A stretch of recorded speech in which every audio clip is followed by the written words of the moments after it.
It was the kind of night where silence wasn't comforting. It was unnerving. The clock on the wall ticked too loudly, the hum of the fridge suddenly noticeable, and every creak of the old wooden floor felt like an intrusion. I had just settled on my worn-out couch, a book in one hand, a mug of tea in the other, when a sharp knock at the door sent a jolt through me. My heart skipped. It was late, too late for a neighborly visit. I hesitated, setting my book down, my mind already running through possibilities. A delivery mistake?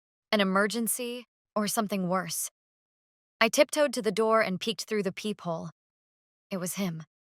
My neighbor stood outside, shoulders hunched, eyes darting toward the dimly lit street. He looked like a man caught in a moment of doubt, torn between leaving and knocking again.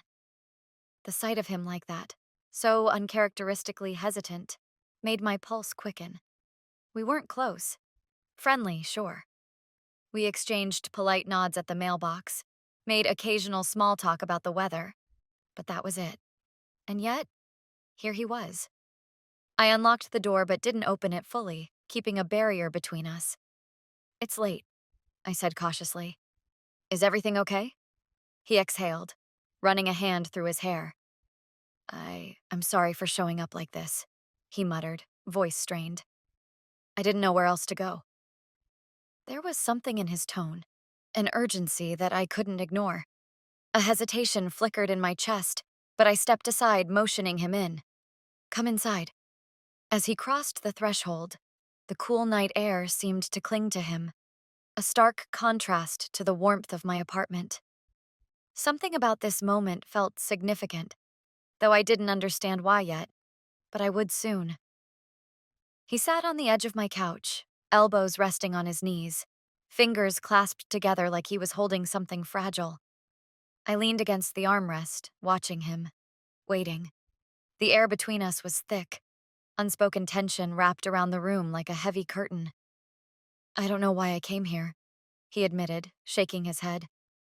"I just needed to talk to someone." I studied his face. He looked exhausted, not in the physical sense, but in the way someone does when they've been carrying too much for too long. I knew that look. I'd seen it in the mirror more times than I cared to count. "You're here," I said simply. "So talk." He hesitated, then exhaled sharply. "I feel like I'm living a life that doesn't fit me, like I'm walking through a script someone else wrote, and I don't even recognize the lines anymore." I nodded, understanding more than I wanted to admit. "And what happens if you go off script?" He gave a humorless chuckle. "I don't know. That's the problem." Silence stretched between us, but it wasn't empty.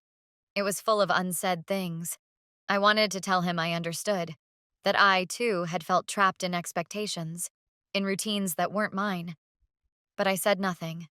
Instead, I got up, poured us both a cup of tea, and sat back down. Then maybe it's time to stop memorizing the lines. Days passed, but that night lingered in my mind. Something had shifted between us, though neither of us acknowledged it outright. Our interactions changed. Small, almost imperceptible at first. He started finding reasons to linger when we crossed paths. I caught myself waiting a little longer at my door when I knew he was outside. It wasn't intentional, but it wasn't accidental either. One evening, my phone buzzed. His name flashed on the screen. "Come outside," he said, his voice lighter than it had been in weeks. Curious, I stepped out onto the porch. He stood in his backyard, adjusting a telescope, the night stretching wide above us. "I used to love doing this," he admitted, glancing at me. "But I haven't in years." I moved closer, peering through the lens. The stars blinked back, distant and endless. "What changed?" I asked. He hesitated before answering. "Life." We took turns finding constellations, swapping childhood stories, laughing at the ones we barely remembered. The air was crisp, but I barely noticed. The space between us felt smaller now, not in distance, but in something unspoken. As I handed the telescope back, our fingers brushed. A fleeting moment, easy to ignore, yet neither of us did. We just stood there, the weight of something unsaid pressing in. But instead of speaking, we just watched the sky, pretending we hadn't noticed at all. That night stayed with me. The quiet moments, the weight of something unspoken, it all lingered. We kept finding reasons to see each other, though neither of us acknowledged why. It wasn't planned, yet it felt inevitable. One evening, he showed up at my door again. No excuse this time, no borrowed tool or forgotten package. Just him, standing there, searching for the right words. I stepped aside without asking. We sat in my kitchen, the hum of the refrigerator the only sound between us. He stared at his hands, then finally looked up. "You make me feel like myself again," he said. And something in my chest tightened. The words weren't dramatic, but they carried weight. I didn't know how to respond, so I didn't.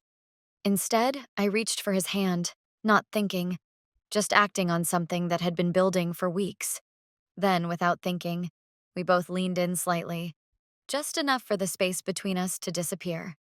It wasn't planned, wasn't rushed, just a quiet acknowledgement of everything we hadn't said out loud. But almost as soon as it was over, reality settled in. He pulled back slightly, his expression unreadable. "I should go," he muttered. I nodded, even though I didn't want him to. The door closed behind him, leaving only silence. And I had the sinking feeling that nothing would be the same after this. The days that followed were different. Not in the obvious ways.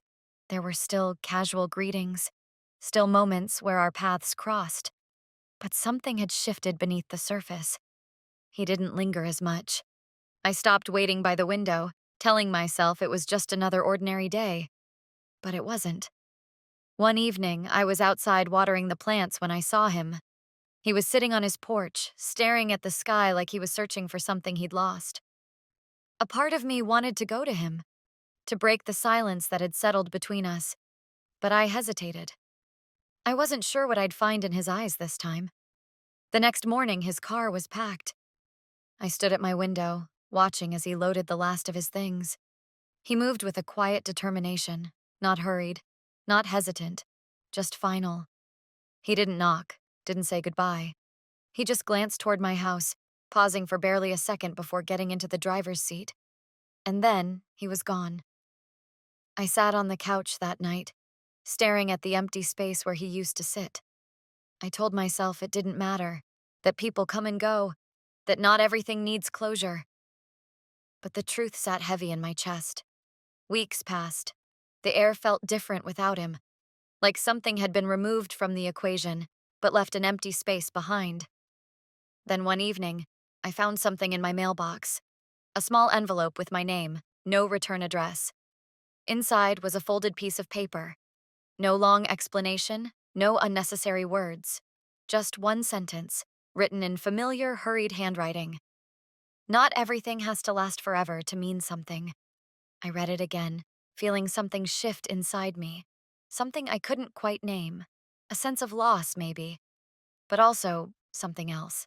Something like understanding. I held on to that note, tracing each letter with my fingers, feeling the meaning settle in my chest. And for the first time in weeks, I exhaled and smiled.